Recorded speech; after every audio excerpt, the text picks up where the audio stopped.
저울이라고 하는 것은 돌덩이를 얹었을 때 하고 맛있는 딸기를 얹었을 때 하고 차별 없이 그 무게만을 측정해야 합니다. 저울이 좋아하는 무게, 또 이것은 내가 이만큼 좋아한다 혹은 끌린다 하는 그러한 무게를 더해서 측정을 하면 안 되는 것입니다.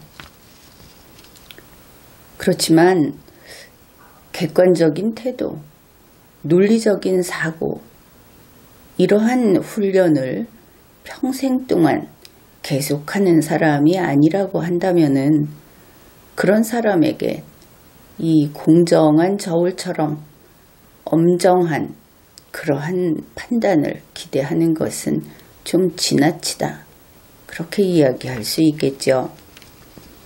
대체로 우리 거리에서 만날 수 있는 대부분의 사람들은 공정한 저울 같은 사람이라기보다는 희로애락에 본능적으로 반응을 하는 그런 다정다감한 사람들이 대부분입니다.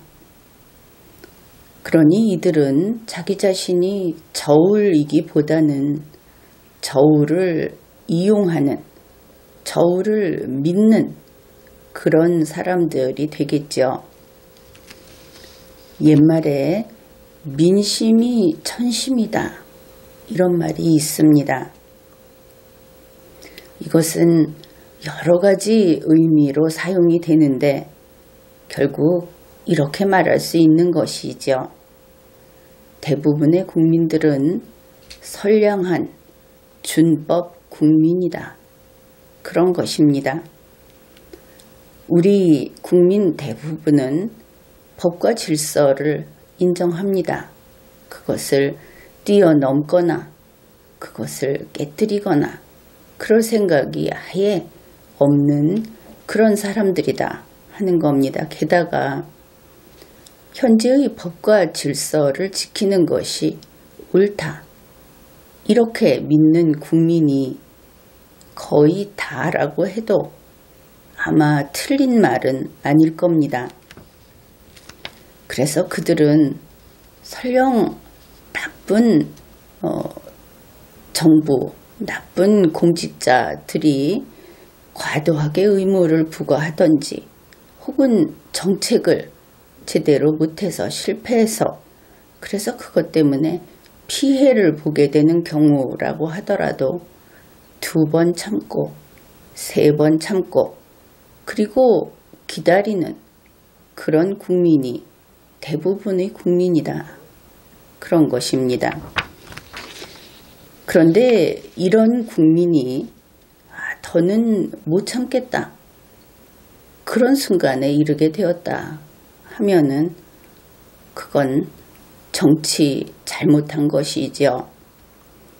그리고 못 참겠다 하고 정부에 항의를 하던 국민들이 아무리 해도 소용이 없다. 그래서 더 이상 이런 정부는 존재의 의의가 없다. 이렇게 여기기 시작하면 그때는 이 국민들이 자력구제에 나서게 됩니다. 국민이 자력구제에 나서면 어떻게 되는가? 자기를 막아서는 자기의 맞은편에 있는 다른 국민을 공격합니다.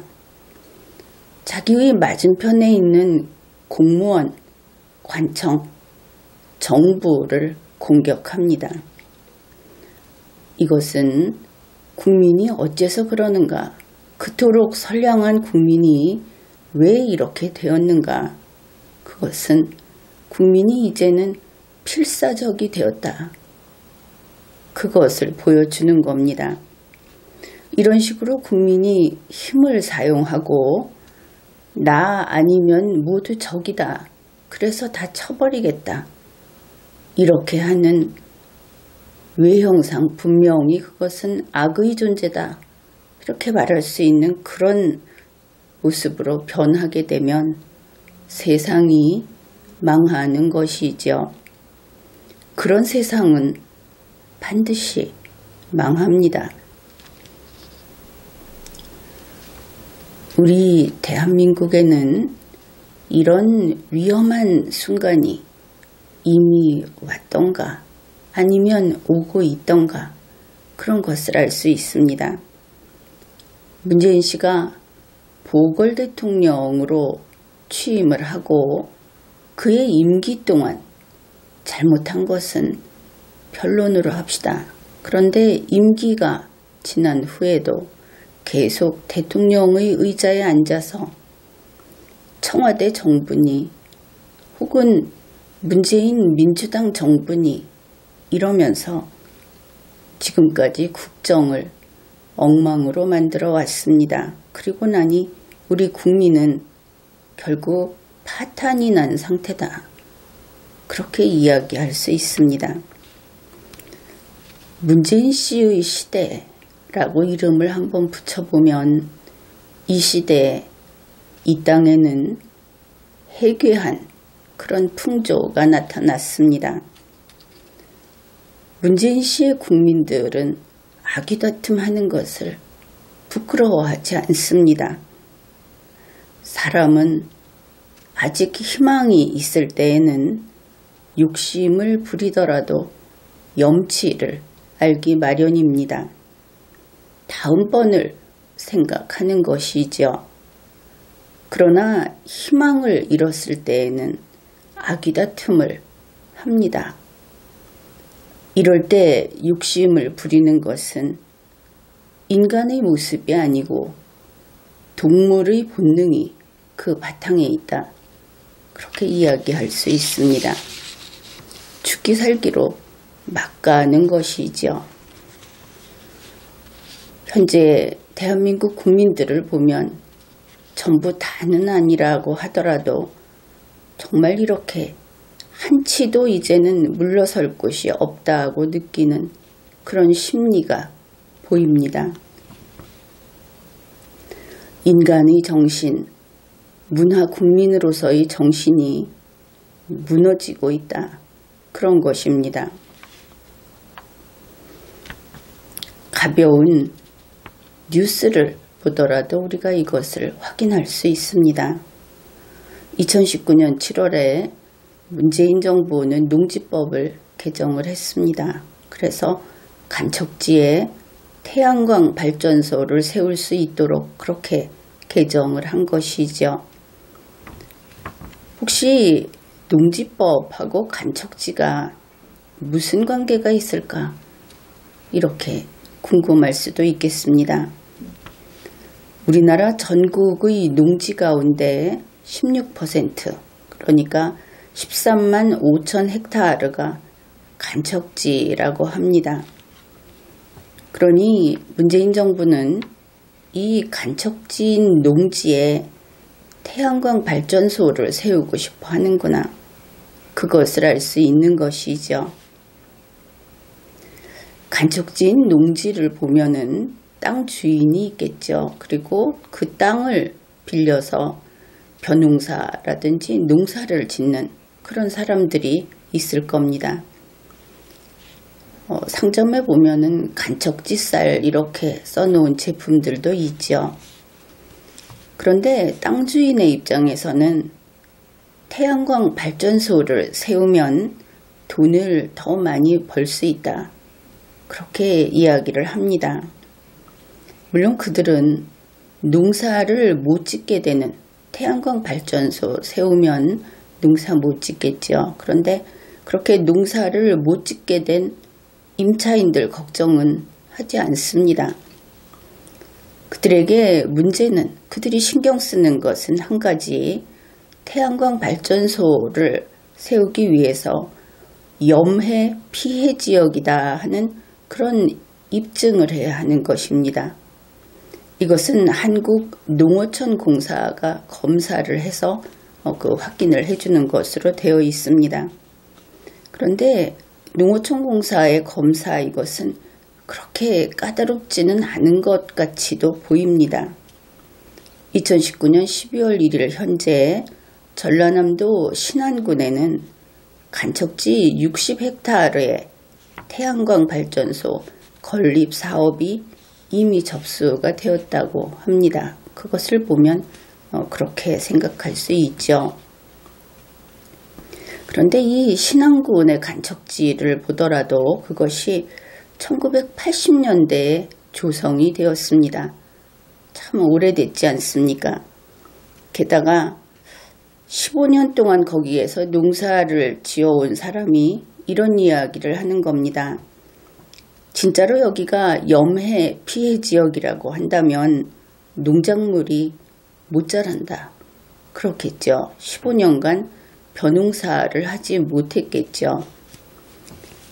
그래서 이 15년간 벼농사를 지은 사람, 그 땅을 빌려서 농사를 짓는 사람들이 있다 하는 것은 그 땅은 바로 염해 피해 지역이 아니다. 이렇게 볼 수 있을 겁니다. 만일 태양광 발전소를 세우기 위해서 염해 피해 지역 인정하는 그 기준을 또 바꿔버린다면, 저울의 눈금을 바꿔버린다면 이야기는 달라질 수도 있을 겁니다. 이런 상황에서 땅 주인이 염분 때문에 농사를 지을 수 없다 하고 평가를 받은 다음에 태양광 발전소를 지으려고 신청을 하고 있다. 앞에서 이야기했던 뉴스는 바로 그런 내용입니다. 그런데 이렇게 되면은 미리 농사 짓는 것을 그만두어야 하죠. 땅을 빌려서 농사를 지을 수 없게 되는 겁니다. 이것이 양측의 입장인 것입니다. 농부들은 땅이 없고 이렇게 되는 것이죠. 땅 주인의 마음은 물론 이럴 겁니다. 나는 돈을 벌고 싶다. 농부가 어떻게 되든 내 문제가 아니다. 그것이 비난할 수 있는 일은 아닌 것 같지만 우리가 보기에 마음이 불편한 것은 분명한 일입니다. 그런데 농부, 피해자라고 할 수 있는 농부는 이렇게 이야기를 하는 겁니다. 우리가 농사를 못 짓고 이렇게 되니까 이 간척지를, 그러니 벌써 30년 이상이 되겠죠. 그렇게 그 염분을 빼고 농작물을 기를 수 있도록 만든 이 간척지를 다시 갯벌로 복원을 해야 한다. 자연 환경을 돌려놓아야 한다. 간척지를 없애야 한다. 이런 이야기를 하고 있는 겁니다. 이상하지 않습니까? 농부가 악에 바쳤다. 이런 느낌을 받지 않습니까? 그들은 농지를 빌려 쓸 수 있게 해달라 하고 그것을 요구하지 않습니다. 그러면 어째서 이런 것인가? 정부가 하는 일이니 속수무책이 아니겠습니까? 땅 주인이 그냥 욕심이 많아서 하는 일이 아니고 정부가 저 하고 싶은 일을 하는데 땅 주인의 욕심을 이용하는 그런 일이다 보니까 농부는 정부의 말을 해도 소용이 없다. 그것을 깨달은 것이겠죠. 그러면 그동안 수십 년 동안 간척지, 농사를 지을 수 있게 만든 간척지를 다시 바닷물 끌어들여서 바닷속 땅으로 만들자 하는 이거는 한마디로 복수심의 발로다. 그렇게 이야기할 수 있을 겁니다. 땅 주인 너도 망해봐라 하는 것이죠. 사정이 딱하든 어떻든 이러한 사람의 심보, 그것은 사람으로서 해서는 안 되는 선까지 간 것이다. 물론 이것이 어느 한쪽만 나쁘다 하는 이야기는 아닙니다. 다만 이 막다른 골목에 서 있는 그야말로 막가는 심리 상태, 이것을 이야기하는 겁니다. 농부로서는 그런 것 아니겠습니까? 나보고 죽으라고 한다면 너도 같이 죽자. 이러는 것이죠. 정부가 하는 짓들, 그것이 이렇게 국민을 필사적으로 바꿔버렸다. 하는 것을 알 수 있습니다.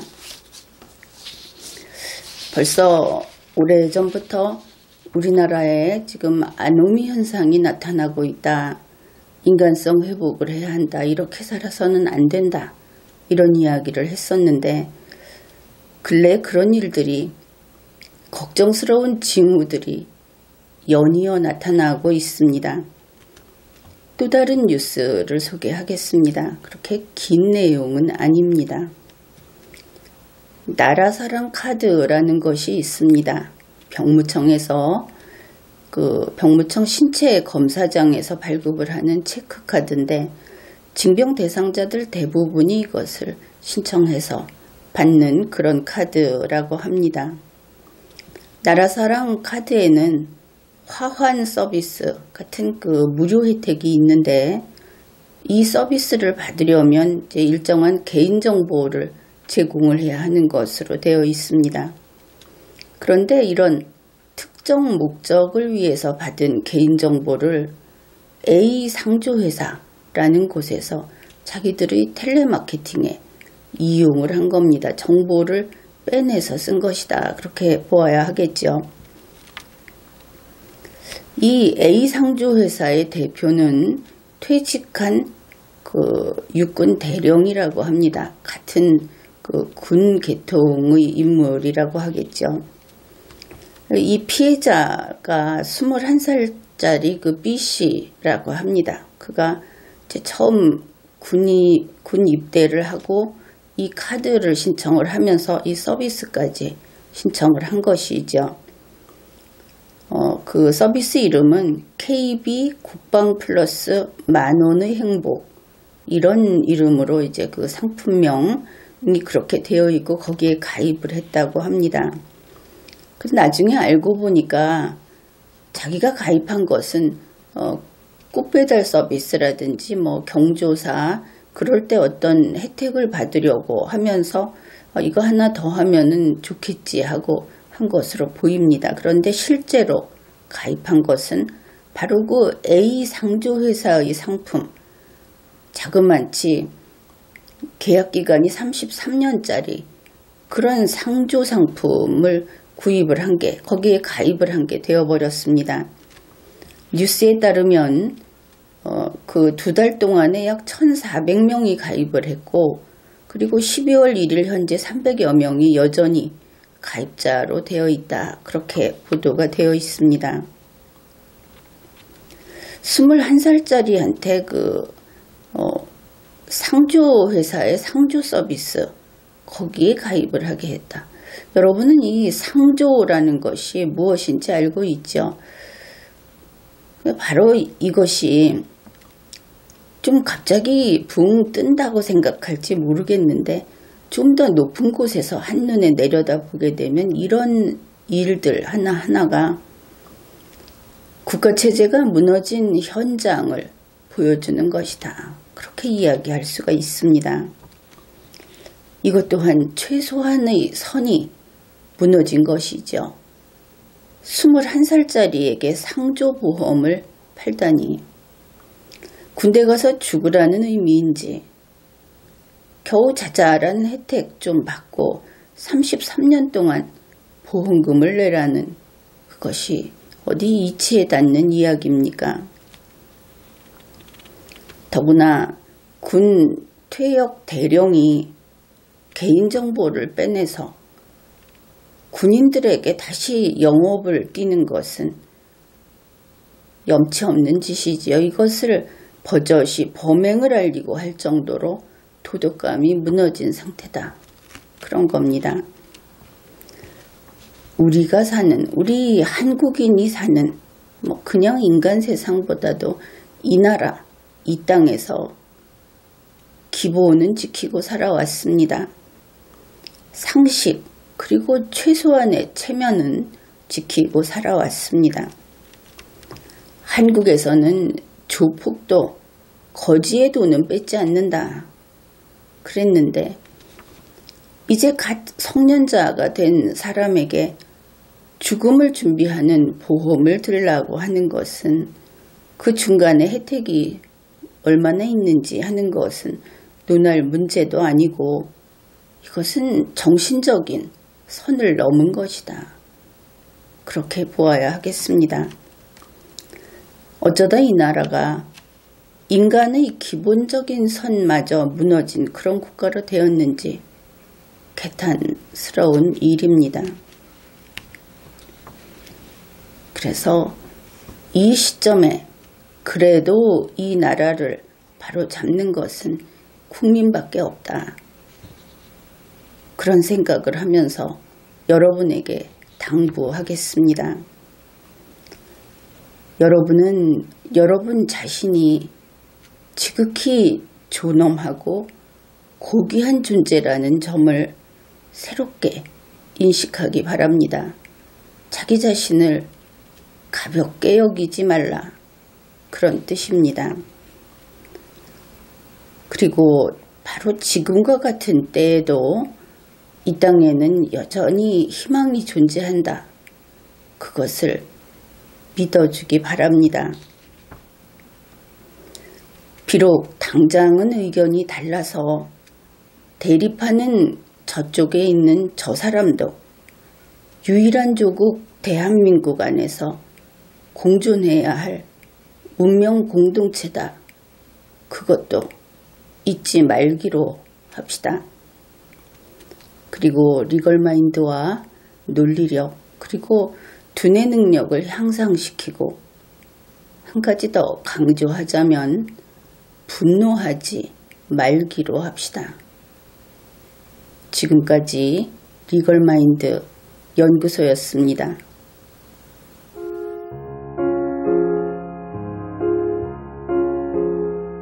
Guten Abend, gute Nacht, mit Rosen bedeckt, mit Näglein besteckt, Schlupf unter die Deck, morgen früh, wenn Gott will, wirst du wieder geweckt. Morgen früh, wenn Gott will, wirst du wieder geweckt.